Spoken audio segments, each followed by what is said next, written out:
fim já não convém. Seguimos ocupando terra, derrubando cerca, conquistando o chão.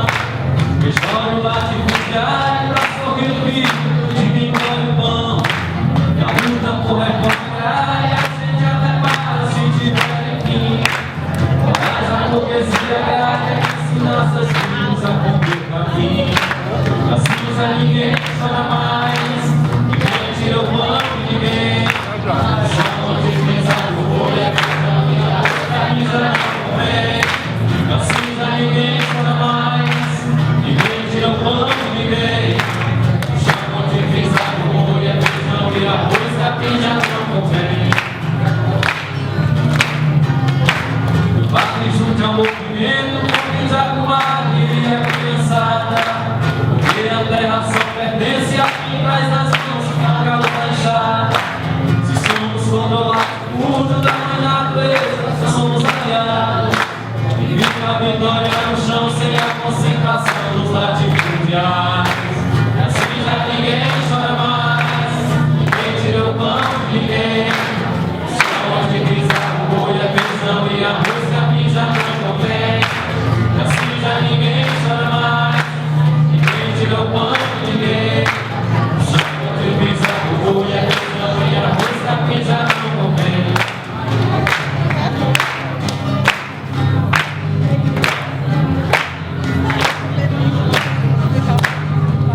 Criança lona de criançada,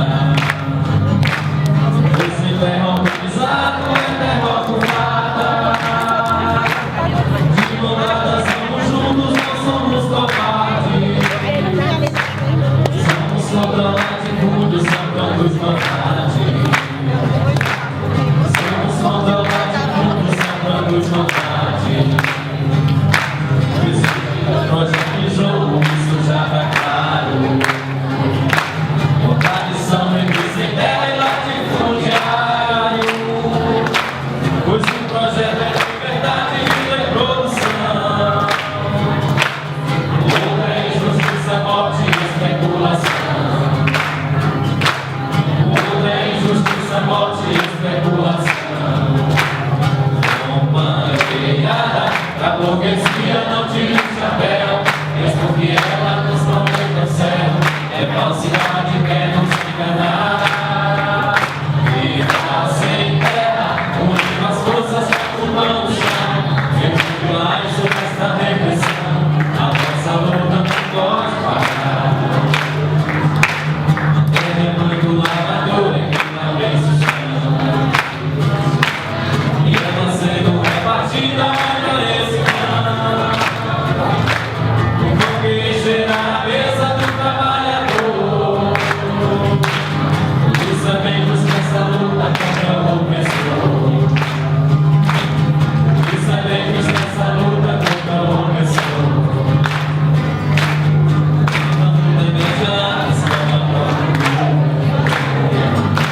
1 bilhão de pessoas passando fome no mundo. Será que é natural? Será que é natural 56 mil brasileiros morrerem por arma de fogo por ano? Será que é natural o Brasil ser um país tão rico em água e ainda ter pessoas passando sede? Será que é natural? Será que é natural o fechamento de 36 mil escolas no campo? Será que é natural o governo liberar apenas 14 milhões para a agricultura familiar e 160 milhões para o agronegócio? Será que é natural que uma pessoa consuma 5 litros de agrotóxico por ano? Será que é natural o aumento da violência no campo de 26% em pleno século XXI? Será que é natural? Até quando vamos aguentar a impunidade e a parcialidade do Poder Judiciário? Até quando vamos continuar liberando sementes transgênicas em detrimento da soberania alimentar? Até quando?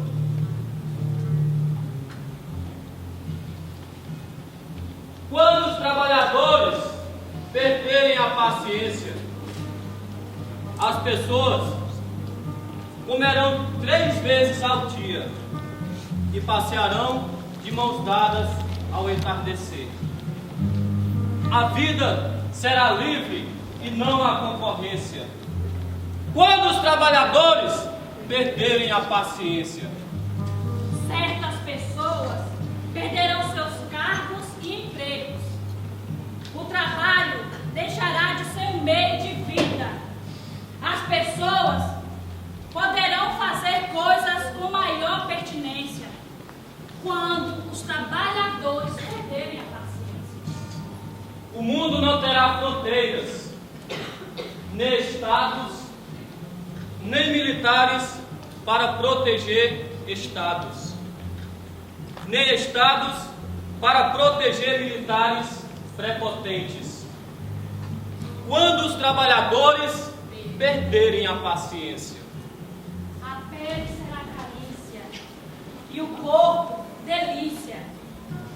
E os namorados farão amor não mercantil. Enquanto a fome vai virar indecência, quando os trabalhadores perderem a consciência, a paciência.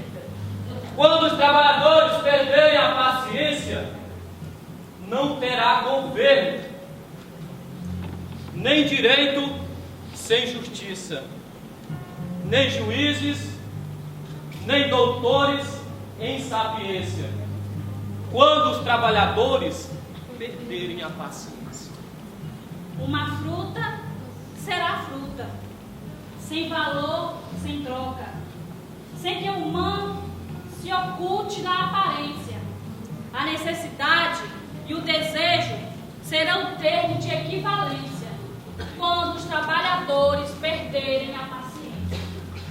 Quando os trabalhadores perderem a paciência, depois de 10 anos sem uso, por pura obsolescência,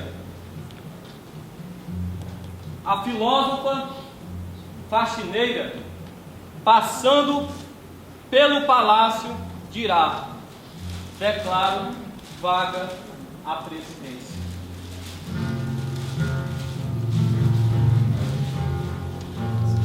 Do confiantismo ao horizonte, as lágrimas clareiam pra que a gente ainda deve conquistar, plantando a semente da pertença dentro do peito. Levamos na bandeira uma história toda pra contar, e nem os passarinhos tão bonitos que cantam por aí, não cantam tão bonito como o que sonhou.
gostaria aqui de compor a mesa com os nossos parceiros, registrando que essa é a fase final do primeiro seminário de introdução ao curso de Serviço Social da Terra. E para esse seminário, nós estamos contando com a parceria da Escola Floresta Fernandes. Eu convido a Gorete para ficar conosco aqui na mesa.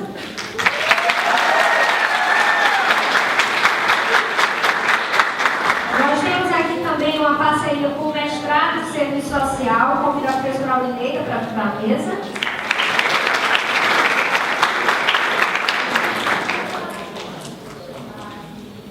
Com o apoio da direção do César, convido a professora Lidina Farias. O apoio do Conselho Regional de Serviço Social, que chama a companheira Cintia Estudos para a mesa. Convidamos a representação estudantil do Prodera, o Claudemir.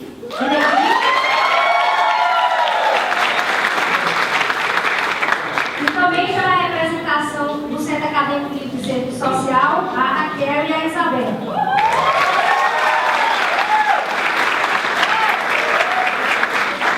Olha, nós fizemos aqui uma combinação para otimizar o nosso tempo. Então, eu vou fazer uma fala muito breve e nós vamos passar para a representação estudantil, também uma fala muito breve, e agradecer de antemão os nossos parceiros que estão compreendendo a necessidade de otimizar o nosso tempo.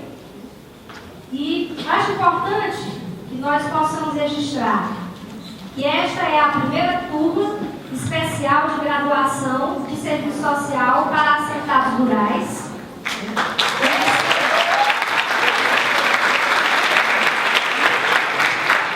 A primeira turma da UES tem tantas outras que virão.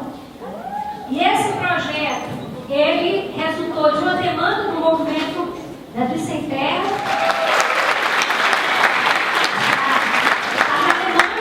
Concluindo o pós-doutorado dela, mas está aqui conosco e acompanhando todo o debate.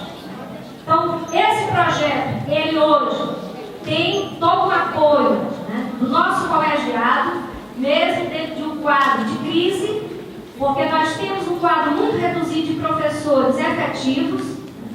É um dado que é importante ser socializado, porque nossa luta para termos outras turmas do Prodera, para continuar sendo uma escola de referência, como o curso de Serviço Social com seus 63 anos, é preciso registrar que hoje nós temos um quadro de 21 professores efetivos, 12 substitutos, estamos aguardando a posse de 5 novos professores concursados, mas é um quadro minúsculo se nós comparamos com a década de 80, quando o curso de Serviço Social tinha 38 professores efetivos.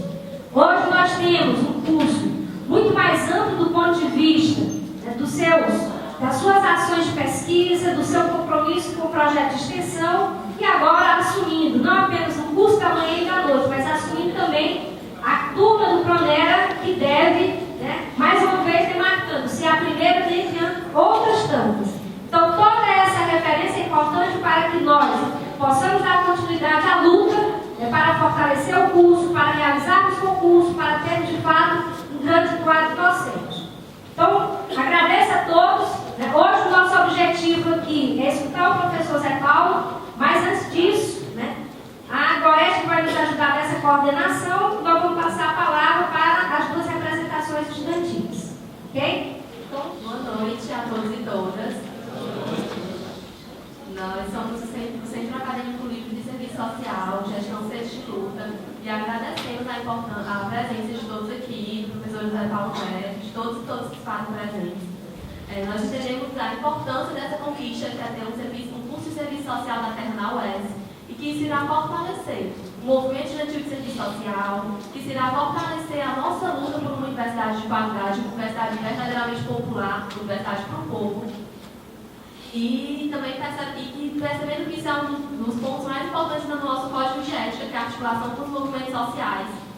E é de suma importância para fortalecer a nossa categoria profissional e a luta da classe trabalhadora, que é o grande compromisso profissional do serviço social.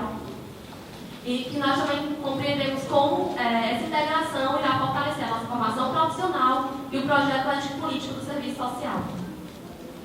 Boa noite, eu sou Isabela.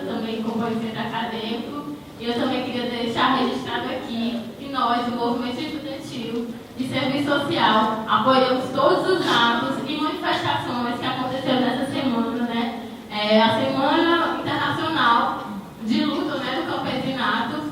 E deixar registrado também que nós acreditamos que a presença dos movimentos sociais dentro da universidade contribuirá para a construção de um novo conhecimento, de um conhecimento que sirva a nós trabalhadores de verdade.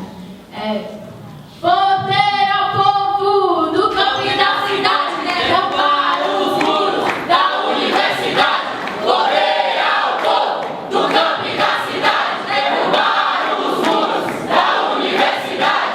Poder ao povo do campo e da cidade, derrubar os muros da universidade. Quer social de quê? De Lula! Eu não escutei. Quer social de quê? De Lula!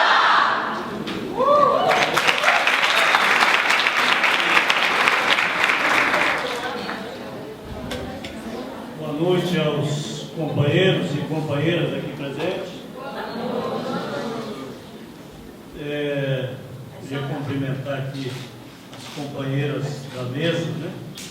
Me sinto aqui muito honrado. No banco, daqui a pouco o professor Paulo Neto sobe aqui para a gente diversificar mais aqui. De qualquer forma, isso prova que as mulheres estão assumindo o seu papel na sociedade. E eu acho que é a tarefa dos homens contribuir para que isso aconteça de forma efetiva nessa sociedade que por muitos anos trabalhou impedindo que a mulher ocupasse o seu espaço.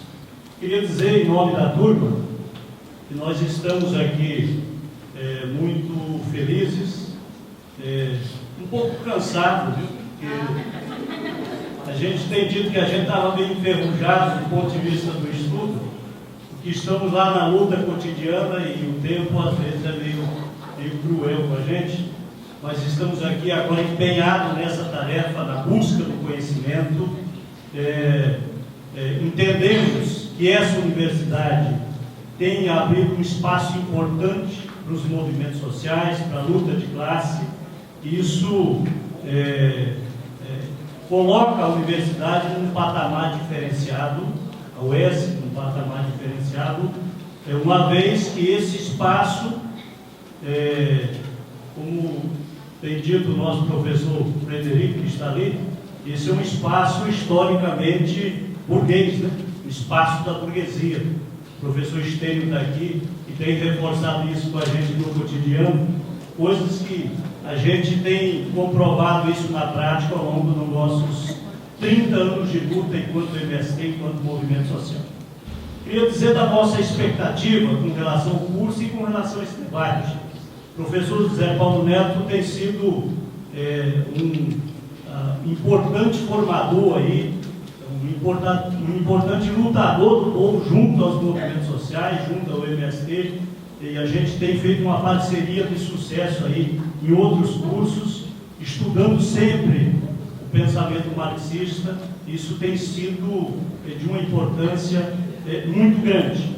Então, a gente gostaria de agradecer aqui o espaço que a universidade tem nos dado, né? E dizer que nós estaremos aqui durante esses 45 dias, né? Aliás, esses 4 anos, né? Estaremos aqui dentro dessa universidade, possivelmente virão outras parcerias, mas especificamente o curso de Serviço Social vai continuar aqui. Queremos ampliar o nosso debate com os centros acadêmicos, para que a gente possa, de fato, fomentar aqui nesse espaço a luta de classe, a formação de lutadores e lutadoras do povo. Esse é o nosso objetivo de estar aqui, e a gente tem certeza que com o espaço que nos tem oferecido, com certeza a gente vai dar um salto de qualidade na formação dos nossos quadros e na luta cotidiana do nosso povo. Viva a classe trabalhadora! Viva! Cercas do chão, o povo vai ver. A nossa tarefa é acabar com o latifúndio do saber. Cercas do chão, o povo vai ver. A nossa tarefa é acabar com o latifúndio do saber. Cercas do chão.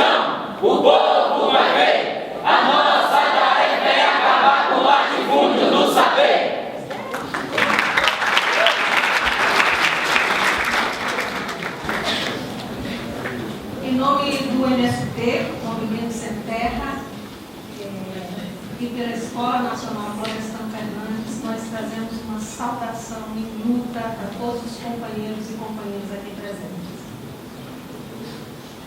É importante, antes de nós iniciarmos, né, esse debate tão esperado, né, dizer duas coisinhas. E para nós, como Movimento Sem Terra e como os movimentos da Via Campesina, nós estamos na semana de lutas.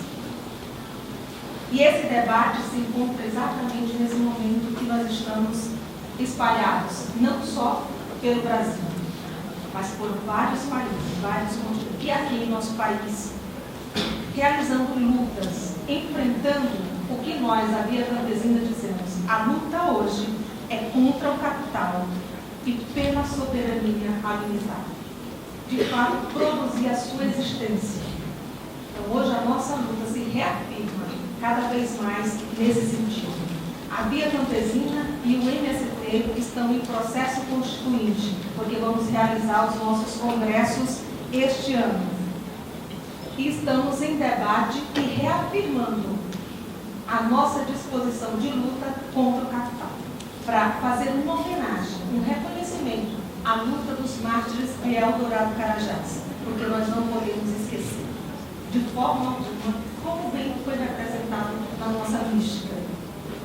Eldorado Carajás foi um marco na história do Brasil, uma tragédia, um massacre, que teve essa repercussão internacional, na luta dos camponeses a nível internacional. Por isso, 17 de abril é, pela Via Campesina, o Dia Internacional da Luta Camponesa. E por isso que não tem outra forma de nós, camponeses do mundo, homenagear aos mártires de Eldorado Carajás, senão lutando, e lutando contra o capital. Dessa forma, então, nós gostaríamos de dizer que essa luta, né, dentro da universidade, ela também é importante. Por isso que nós estamos aqui ocupando, né, aqui em todo o país, né, ocupando as universidades e construindo, fazendo essa luta, né, essa luta por direitos. E nós fazemos essa luta por direitos, a reforma agrária, a educação, porque nós vivemos numa sociedade extremamente injusta. Então, por isso que nós lutamos por direitos. E o curso de serviço social compreende muito bem isso, que essa é a sua luta, né? Bom, nós gostaríamos, então, dessa forma, de reconhecer a dedicação do curso de serviço social, dos professores que dedicaram. E recebo o nosso fraternal, né, abraço em luta do MST, das organizações da Via Campesina. E dizer assim que nós gostaríamos de continuar sempre nessa luta juntos, tá? Pensando esse projeto, esse grande projeto da emancipação humana. E para isso, então, nós contamos e estamos juntos com todos vocês nessa luta, né? Nessa empreitada. Gostaríamos só de, antes de fazer uma coisa que é um pouco difícil para mim, de lembrar que nós temos aqui uma companheira que está no meio, né? É a companheira professora Adelaide, que é a professora da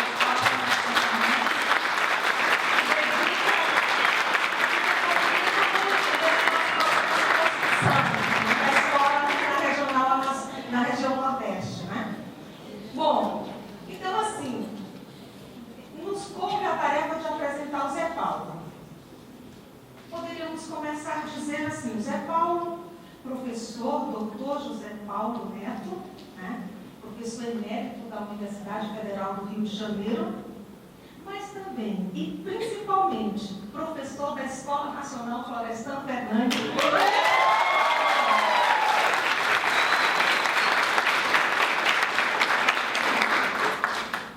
Esse companheiro, né, ele traduziu várias obras do Marx, é um estudioso do Marx, do Engels, do Lukács, escreveu vários artigos, né?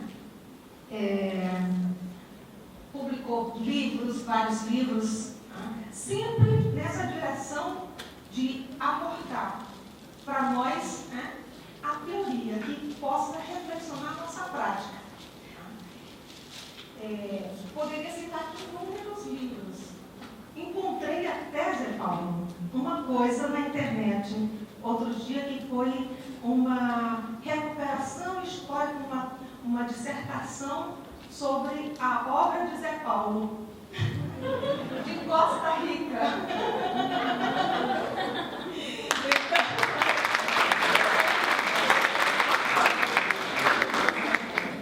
Mas o mais importante para nós, como militantes, é dizer que Zé Paulo, acima de tudo, é um comunista.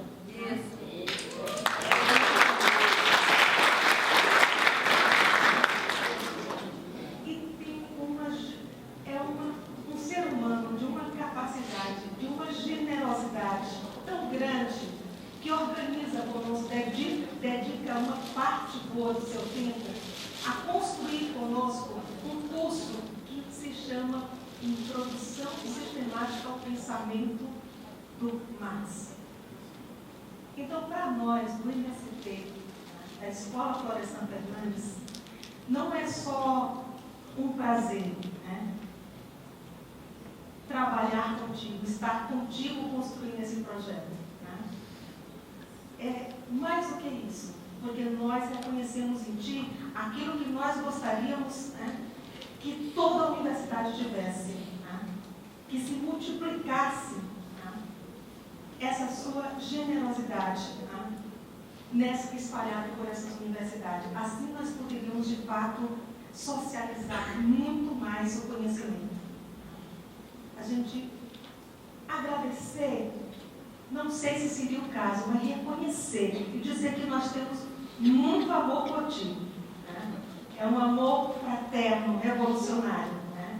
E queremos dizer que, para nós, é uma homenagem que nós gostaríamos de fazer nesse momento. Zé Paulo, camarada de luta. Né? Camarada Zé, nós te convidamos a subir aqui e compartilhar mais uma vez conosco, né, os teus conhecimentos.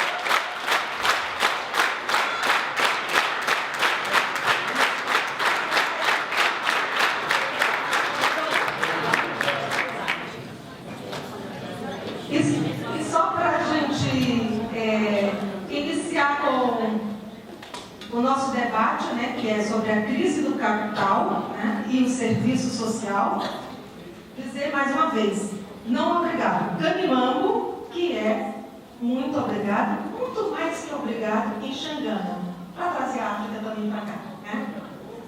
É contigo, Zé. Boa noite. Eu quero dizer que isso não estava no meu programa. Boa noite a todos, aos companheiros da mesa, às instituições que promovem, patrocinam a minha vinda até aqui. Eu queria fazer um comentário pessoal logo de início. É claro que manifestações como essas fazem muito bem ao ego de cada um de nós, né? Eu também tenho o meu. Mas quero dizer que são palavras gentis em excesso e generosas em demasia. Minha vinculação com os companheiros do MST é uma vinculação que vai além da política. Né? Uma vinculação, eu diria, pessoal, existencial. Mas eu tenho certeza exatamente do tamanho das minhas perdas. Então você não acredita muito nessa emocionada intervenção da corrente. Né? Eu sou simplesmente um sujeito que cumpre o meu dever. Que é o dever de comunista. E pode ter certeza que, como a Adelaide foi citada aqui, há muitos companheiros por esse país com a mesma disposição, com o mesmo empenho, com a mesma vontade de dividir o muito pouco que a gente sabe. O muito pouco que a gente sabe. Eu quero dizer para vocês que, como bom comunista, eu pretendo viver até os 90 anos, não é? Faz parte. Velho, papai, dizendo as mesmas coisas sempre. Mas se eu não chegar até lá, eu quero chegar lá. Mas se eu morrer antes, eu sei que simplesmente eu cumpri com o meu dever, não tem nada além disso. Para dizer que isso me emociona, como foi emocionante o início dessa sessão de trabalho aqui, né? Eu quero dizer para vocês que eu sou tão velho, mas tão velho, que eu me emociono com palavras de ordem, com convocações revolucionárias. A paixão é fundamental. Mas vamos introduzir um pouco de racionalidade na nossa paixão. Não é que razão e paixão se excluam ou se opõem. Elas são apenas diferentes. Eu quero começar baixando um pouco a nossa bola. Vou pedir um pouco de paciência de vocês. Vocês verão que, apelando à razão, eu o faço apaixonadamente. Sem paixão a gente não vai a lugar nenhum. Mas a paixão só, frequentemente, nos leva ao caos. São precisos elementos de direção racional. O tema que me foi dado para a gente conversar aqui permite N abordagens. Eu prometo que não vou chatear vocês por muito tempo. Fizemos um acordo em que eu vou falar entre 60 e 70 minutos. 1 hora e 15. Se eu começar a ver que vocês estão abrindo muito a boca aí de sono, eu dou um jeito de apertar o meu discursinho. Depois eu espero que haja algum tempo para a gente conversar, né? Eu não acredito em debate com um auditório tão grande quanto esse, né? Penso que é demagógico falar que vou fazer uma intervenção e em seguida vai ter um debate. Impossível. Com mais de 150 pessoas aqui, se cada um tiver o direito de dar um suspiro, a gente não sai daqui antes das 5 horas da manhã. Então, falar em debate me parece meio complicado, mas que haja um espaçozinho, pelo menos para alguém protestar diante dos eventuais absurdos que eu explicitar. Eu vou tratar de dividir a minha intervenção com esse tema que é mais ou menos o universo e os seus arredores, não é? O serviço social, a CRIA. Vamos tentar botar um pouquinho de ordem nisso aí, com muita modéstia e muita humildade. Eu dividi a minha intervenção em 3 momentos que eu acho que são passíveis, eu diria mais até, são merecedores de alguma atenção e que podem ser articulados. Eu queria falar um pouquinho sobre o serviço social enquanto profissão e em que condições o serviço social se consolidou como profissão e obteve reconhecimento social. Seria um primeiro momento da minha intervenção. O segundo momento é explorar precisamente a quadra histórica onde o serviço social deixou de ser uma profissão subalterna. E, enfim, mostrar o que gerou a crise dessa quadra histórica e quais as condições que hoje se põem como desafios para que o serviço social não retroceda, não recue das suas conquistas que foram duramente obtidas. Um pouco esse é o esquema da minha intervenção, da qual eu sou sujeito e vocês são as vítimas. Vamos ver se eu consigo mantê-los de olhos abertos durante pelo menos 1 hora. Também queria dizer o seguinte: eu não vim aqui fazer uma conferência doutoral, citando exibindo uma erudição que começa em autores norte-americanos e chega a filósofos alemães. Eu quero ter uma conversa muito direta que tangencia as questões essenciais que me parece devem estar presentes nas preocupações de formação dos futuros assistentes sociais. Eu não quero falar para os pós-doutores. Eu vou calibrar a minha intervenção para que a gente se entenda num diálogo com, basicamente, estudantes de serviço social. Quero começar com um exemplo banal. Poucas profissões na nossa sociedade desfrutam de prestígio, de reconhecimento, eu diria, de status institucional e social na mesma escala em que a medicina. Há um poder médico real. E não é um poder construído por uma conspiração corporativa dos médicos. É um poder que é reconhecido socialmente por aqueles que usam os serviços médicos. Valorizamos a medicina. Ela dispõe de um estatuto, insisto, social e institucional. A medicina é uma ciência.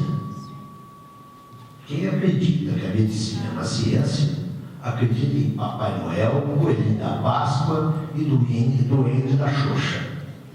A medicina é uma profissão que, evidentemente, recorre a conhecimento. Que, evidentemente, recorre a conhecimentos.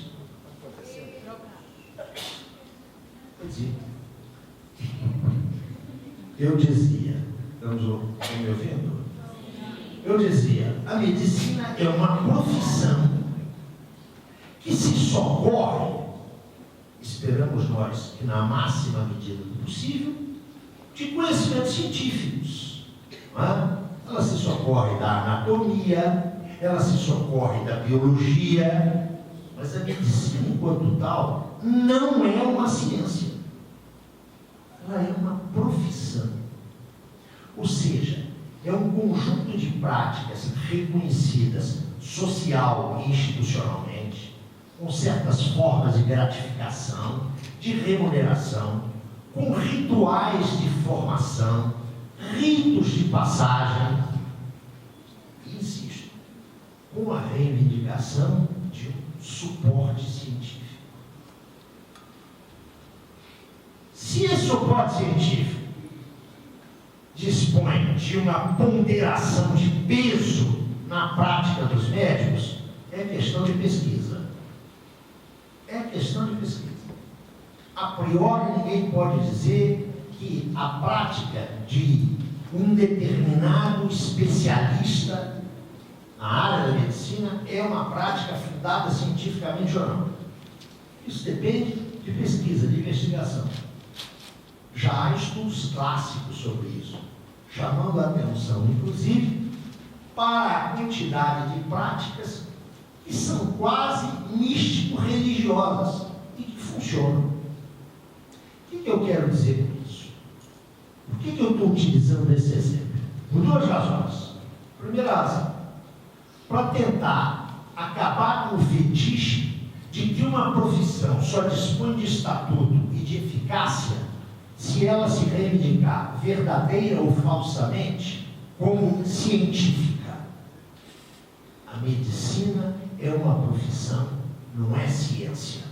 E isso não lhe retira de forma alguma as suas credenciais para o reconhecimento institucional ou social de que ela é objeto. Mas há uma segunda preocupação minha. Existe uma medicina conservadora? Existe uma medicina reacionária? Existe uma medicina progressista? Existe uma medicina de esquerda? Tem gente que responde afirmativamente a essas questões. Eu penso que esse tipo de resposta é equivocada. A medicina é uma profissão que se exerce no marco de uma sociedade cheia de conflitos, cheia de contradições, e onde, portanto, os sujeitos técnicos, os agentes técnicos, sem perderem a sua condição de agentes técnicos, têm as suas opções políticas, ideológicas, culturais, econômicas. Eu posso conceber um obstetra extremamente qualificado que tenha uma concepção da sua intervenção profissional como algo que só tem sentido se se fizer no âmbito liberal, privado.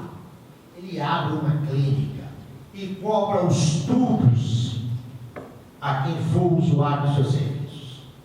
Mas eu posso ter um obstetra com as mesmas qualificações e que aposta numa medicina que não vise o lucro, que seja um serviço público, que pense, por exemplo, na perspectiva de uma inteira institucionalização, inteira e radical institucionalização, por exemplo, no caso brasileiro, do SUS.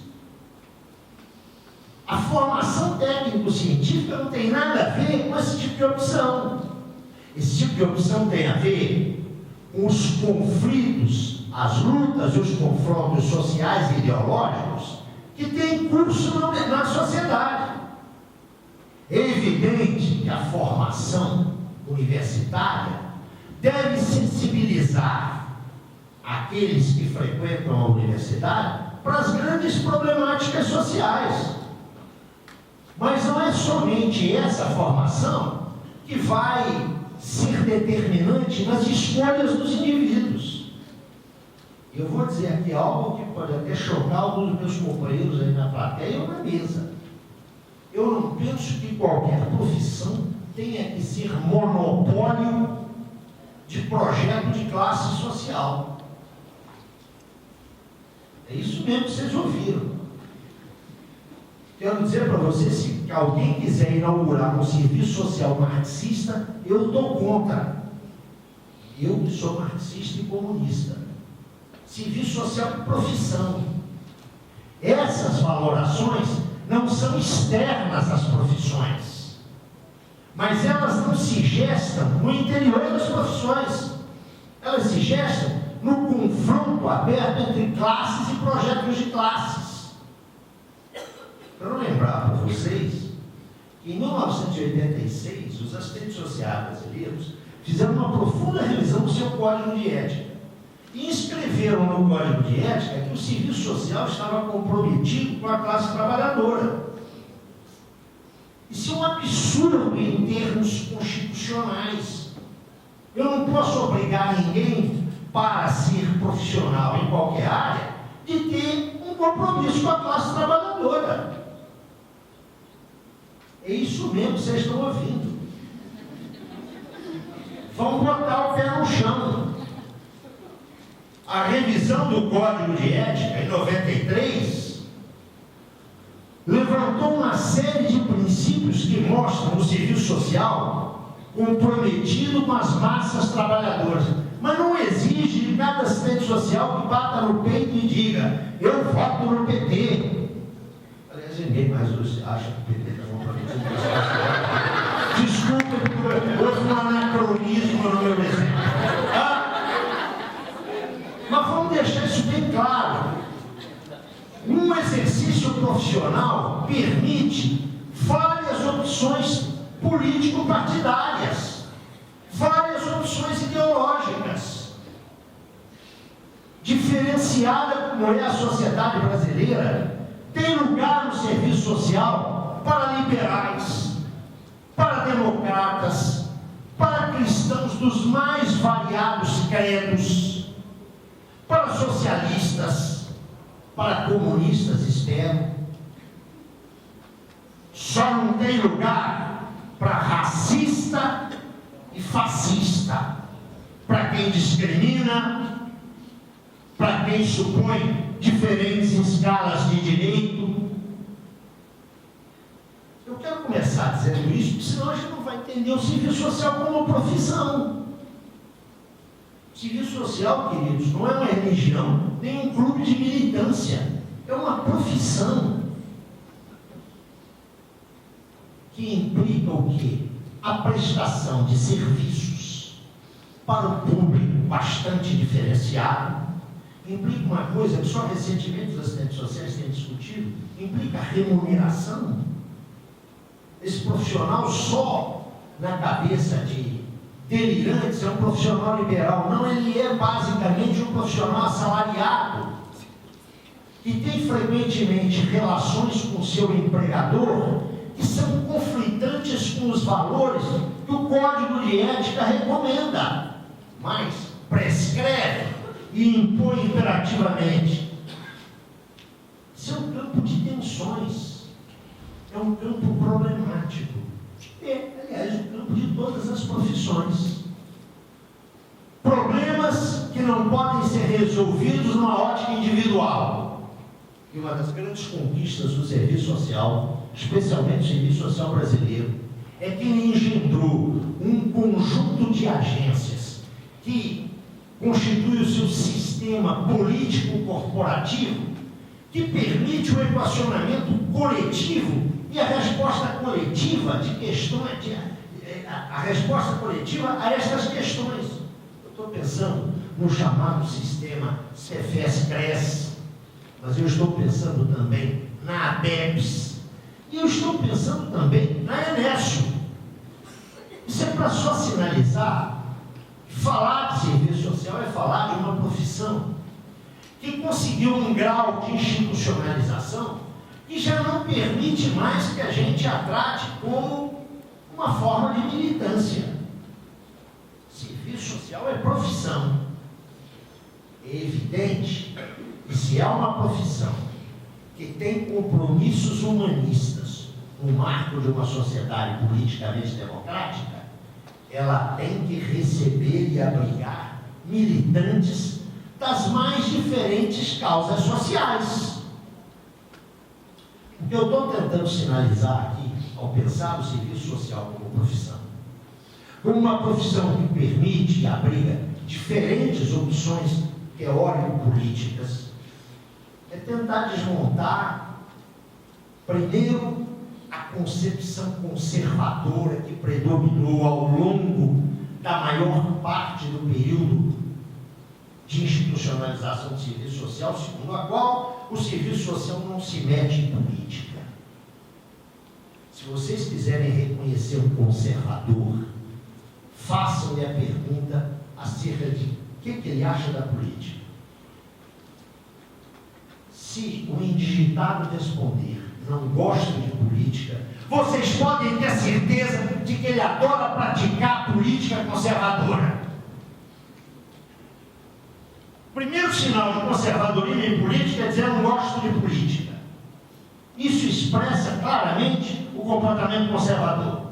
Então nós temos que liquidar com essa asepsia de que alguns profissionais, ainda hoje, de uma maneira anacrônica, fazem gala e exibem. Mas também nós não podemos transformar essa luta contra o conservadorismo numa espécie de cruzada para transformar todos os assistentes sociais em militantes de causas progressistas. Eu penso que esse é um erro antípoda ao anterior, mas é um erro. Não adianta imaginar que a gente encontra o lugar certo do pepino se a gente simplesmente torcer ao contrário. É preciso encontrar uma concepção mediada, complexa de profissão que nos permita compreender as possibilidades e também as interdições. Já disse aqui que nesse espaço profissional, que é o serviço social hoje, com o seu código de ética, não há lugar para racistas, não há lugar para fascistas, não há lugar para homofóbicos. É preciso deixar isso muito claro. Mas isso são interdições. As interdições não cancelam um espaço plural e contraditório que é o campo profissional do serviço social. Esse é o primeiro ponto. Mas como é que o serviço social se torna profissão? Esqueçamos as protoformas do século XIX. muito ligadas ao caritativismo, à filantropia, à benevolência. Se nós observamos com cuidado a Europa Ocidental e a América do Norte, porque esse é o espaço original do serviço social, só depois ele se irradia para a América Central e para a América Latina, e muito recentemente para a África e a Ásia, muito recentemente. Quando eu falo muito recentemente, eu estou me referindo aos últimos 30 anos. Né? E 30 anos, mesmo no marco da história contemporânea, é um grão de areia no deserto do Saara. Para não falar nas sociedades do leste europeu, né? Para onde o serviço social, isso é expressivo, só se desenvolve depois da queda do muro, depois de 91. Tirem desse fato as consequências que vocês quiserem. Agora, nos primeiros 10 anos do século XXI, pipocam nas ex-repúblicas socialistas ou chamadas socialistas cursos de serviço social. É interessante perguntar por que agora existe, antes não existia. Um velho professor meu de serviço social que já morreu, se estivesse perguntando, ele era um conservador daqueles. Tá? Responderia, é que agora tem liberdade do lado de lá. Isso não faz parte daquele programa de televisão, acredite se quiser. Quando é que o serviço social se institucionaliza? A partir das suas protoformas. Se nós observarmos Europa Ocidental e América do Norte, nós vamos observar que o serviço social se institucionaliza enquanto profissão no meio século que decorre entre a última década do século XIX e a quarta década do século XX. Para ser curto e grosso, diríamos, entre cerca de 1890 e as vésperas da Segunda Guerra Mundial. É nesse período que o serviço social se institucionaliza como profissão demandando uma formação específica. Surgem as escolas, os cursos universitários, acadêmicos de serviço social. Segundo, é neste período que se definem certos padrões de prática profissional. E gente como a Ruth e eu, que somos velhos nesse negócio, a Ruth está sentadinha ali, aprendemos como método de caso, o processo de caso, um método de grupo e mais tarde o método de comunidade. Não era método coisa nenhuma, mas entrou assim, eu diria, na estrutura formal da profissão. É também neste período, isso eu chamaria a atenção de vocês, que é algo decisivo, até olhando para o público que aqui está, que a profissão, enquanto profissão, consolida a sua face feminina. Há razões históricas para isso, não é? O trabalho voluntário da mulher no século XIX, o voluntariado que era basicamente feminino, com a fixação de alguns dos seus padrões de intervenção e, sobretudo, um rosto, uma face, a face feminina. Eu queria lembrar que nos Estados Unidos, não é na América do Norte, nos Estados Unidos, essa face feminina não teve o mesmo peso que teve na Europa Ocidental, inclusive na Inglaterra e no Canadá, sobretudo no Canadá francês. Mas, de qualquer maneira, também nos Estados Unidos, a face feminina da profissão ficou muito registrada. Agora, pelo amor de Deus, me entendam as mulheres aqui presentes. Toda vez que eu falo nisso, a interpretação do que eu digo parece que é muito difícil. Nestas sociedades, Europa Ocidental e na América do Norte, a mulher, por esta época, era um sujeito social subalterno. Isso, até hoje, as várias vertentes dos movimentos feministas reconhecem. Mulher é um agente social subalterno. É pensar o seu papel na família, repensar o seu papel no mercado de trabalho. Por que eu estou chamando para isso? Eu não acho isso legal não, viu gente? Nem estou defendendo isso. Eu estou só recuperando dado histórico. A subalternidade da mulher no marco da sociedade global passou a expressar também uma subalternidade de uma profissão que tinha face feminina. Me faço entender? O serviço social se institucionaliza e acaba tendo o estatuto de uma profissão de segunda linha, de uma profissão de segunda categoria. Não é porque a sua maioria do seu corpo técnico era constituído de mulheres. Não, é porque naquela quadra histórica as mulheres eram um sujeito social subalterno. Isso não retira o fato, o mesmo se passa no Brasil mais tarde, de que muitas lideranças femininas se valeram da profissionalização mediante o serviço social para lutar contra essa subalternidade. Isso também se passa no Brasil. Nos anos 50, mulheres que até em termos políticos eram profundamente conservadoras se rebelaram contra o estatuto subalterno da mulher na sociedade brasileira e travavam esse combate a partir do serviço social. Mas uma coisa a gente não pode ladear, é que a profissão se constitui entre 1890 e aproximadamente 1940, se constitui como uma profissão de segunda classe. Uma profissão que, embora tenha um estatuto acadêmico, não tinha a credibilidade, a respeitabilidade e o reconhecimento de outras ciências sociais. Serviço social, insisto, não é uma ciência social, é uma profissão. Mas os assistentes sociais não dispuseram nunca, até 1940, do mesmo estatuto de sociólogos, de antropólogos, de psicólogos. Essas disciplinas em face do serviço social se apresentavam até com uma certa arrogância.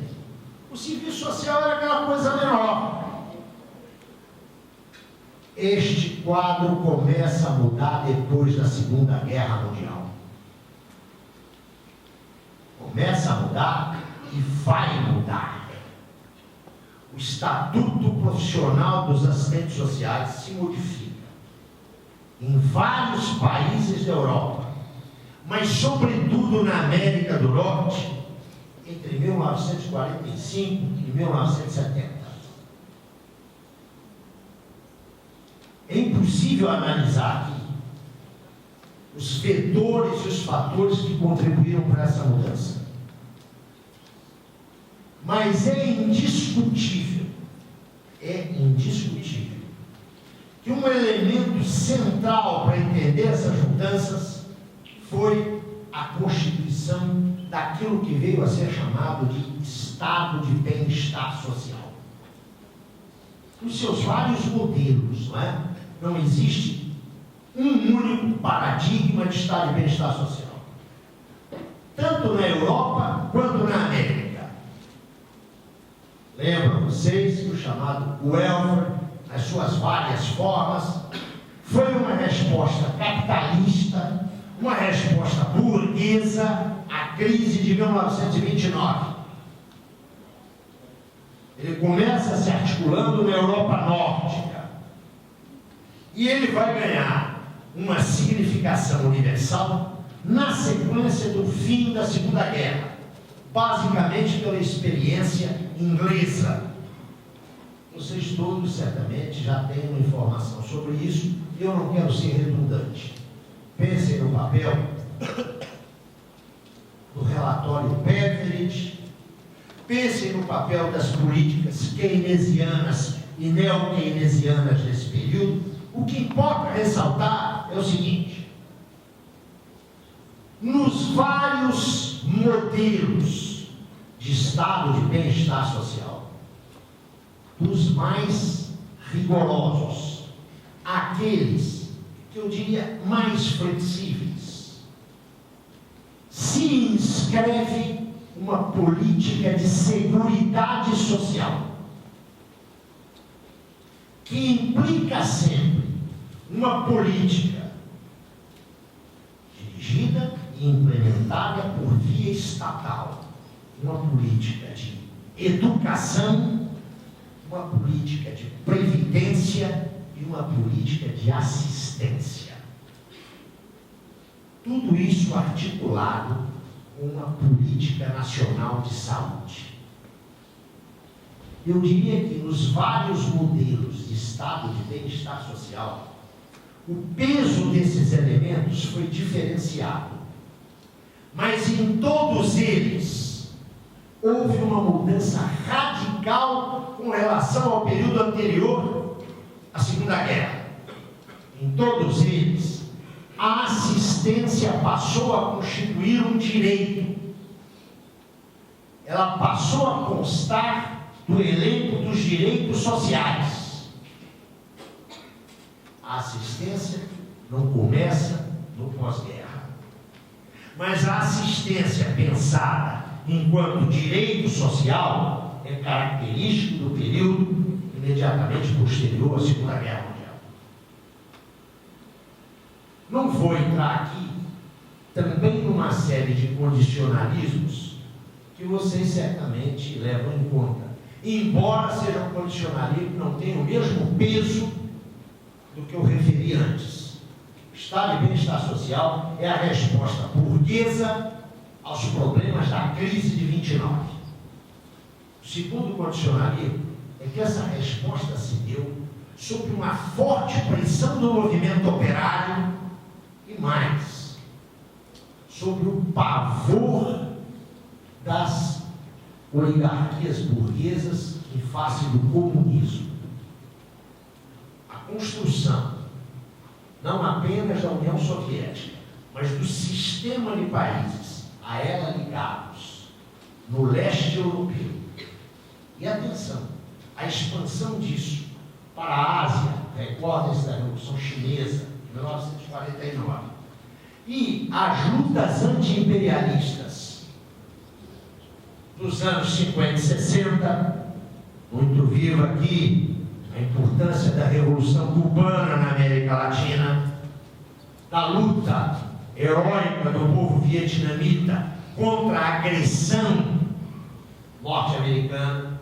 Isso compõe um quadro onde a emergência, a consolidação e o desenvolvimento chamado estado de bem-estar social ampliava significativamente o elenco dos direitos sociais, entre os quais avultava a assistência. Meus queridos, foi a junção da fome com a vontade de comer. Ou, se vocês quiserem, a sopa no mel. O serviço social vai encontrar nos quadros do welfare state o melhor clima, a melhor ambiência para o seu desenvolvimento. Onde você teve desenvolvimento, ainda que com modelos de baixa ponderabilidade da assistência, estou pensando quando falo nisso, nos Estados Unidos, onde a rigor é muito difícil falar num estado de bem-estar social. Mas eu tenho o extremo, a Inglaterra, ou, se vocês quiserem, os países nórdicos. Nesse quadro, eu tenho um clima adequadíssimo para o desenvolvimento do serviço social. Por quê? Porque a matéria-prima do serviço social são as respostas estatais à chamada questão social. Quando você tem ampliação de direitos sociais, você amplia o espaço profissional para os assistentes sociais. O estado de bem-estar social, nas suas, insisto, várias formulações, foi o ambiente onde o serviço social não apenas consolidou a sua configuração profissional, mas mais do que isso, onde o serviço social obteve reconhecimento institucional e social das suas funções. É claro que eu estou falando daqueles países mesmo considerando a particularidade norte-americana, que viveram o estado de bem-estar social, em maior ou menor escala. Onde você não teve isso, o serviço social se conservou com os mesmos traços que ele tinha antes de 1940. Dois exemplos são nítidos. Os países ibéricos, Portugal e Espanha, onde o serviço social nos anos 60, 65, apresentava características típicas dos anos 40. Você tinha ali duas ditaduras de caráter fascista, com uma negação dos direitos sociais mais elementares e, portanto, a atmosfera era rarefeita para os assistentes sociais, era rarefeita para o serviço social. O que eu estou querendo dizer aqui é que as características profissionais do serviço social encontraram um potencial desenvolvimento sob as peculiares condições garantidas aos direitos sociais no período de vigência do estado de bem-estar social.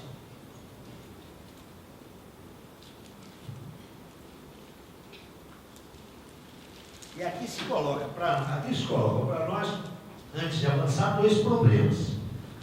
Primeiro, onde é que está o estado de bem-estar social? O que aconteceu com ele? Está cheio de viúva e de órfão aí do estado de bem-estar social.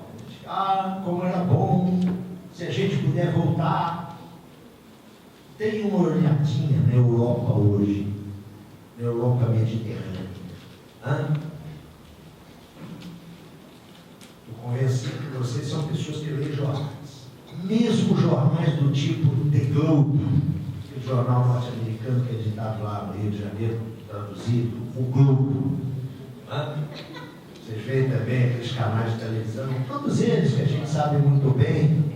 Eu dizia aos companheiros do MST, que eu liguei a televisão